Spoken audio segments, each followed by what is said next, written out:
ਲੋ ਸੱਜਣੋ ਤੇ ਮਿੱਤਰੋ, ਸਾਰਾ ਰੌਲਾ ਕੁਰਸੀ ਦਾ।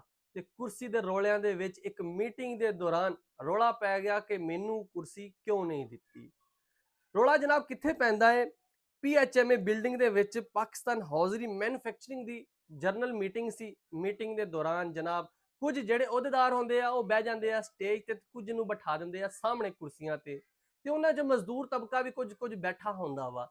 ਤੇ ਇਸ ਤਰ੍ਹਾਂ ਹੀ ਜਨਾਬ ਉੱਥੇ ਰੌਲਾ ਇਹ ਪਿਆ ਕਿ ਇੱਕ ਫੈਕਟਰੀ ਮਾਲਕ ਸੀਗਾ, ਜਿਹੜਾ ਸਦਰ ਵੀ ਸੀਗਾ, ਉਹਨੂੰ ਬਿਠਾਤਾ ਮਜ਼ਦੂਰਾਂ ਵਿੱਚ।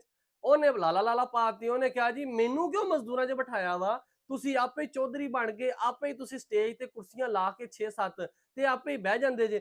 ਅਸੀਂ ਵੀ ਸਦਰ ਹਾਂ, ਸਾਨੂੰ ਵੀ ਉੱਥੇ ਬਿਠਾਓ। ਉਸ ਗੱਲ ਤੋਂ ਰੌਲਾ ਪੈ ਗਿਆ। ਉਹਨਾਂ ਨੇ ਕਿਹਾ ਜੀ ਇੱਥੇ ਬਹਿ ਤੂੰ, ਉੱਤੇ ਕੋਈ ਜਗ੍ਹਾ ਨਹੀਂ ਹੈ।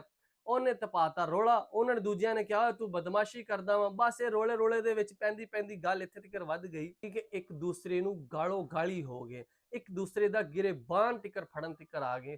ਕਿਹੋ ਜੀ ਮੀਟਿੰਗ ਸੀ, ਕਿਹੋ ਜਿਹੇ ਫੈਕਟਰੀ ਮਾਲਕ ਸੀ, ਕਿਹੋ ਜਿਹੇ ਅਹੁਦੇਦਾਰ ਸੀ ਜਿਨ੍ਹਾਂ ਦੇ ਵਿੱਚ ਇੰਨਾ ਕੁ ਸਬਰ ਨਹੀਂ ਸੀ।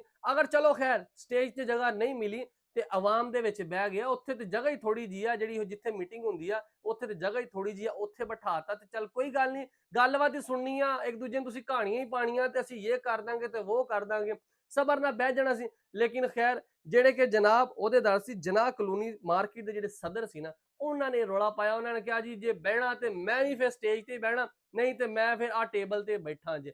ਇਸ ਗੱਲ ਤੋਂ ਗੱਲ ਵੱਧਦੀ ਰੌਲਾ ਵਾਵਾ ਪੈ ਗਈ।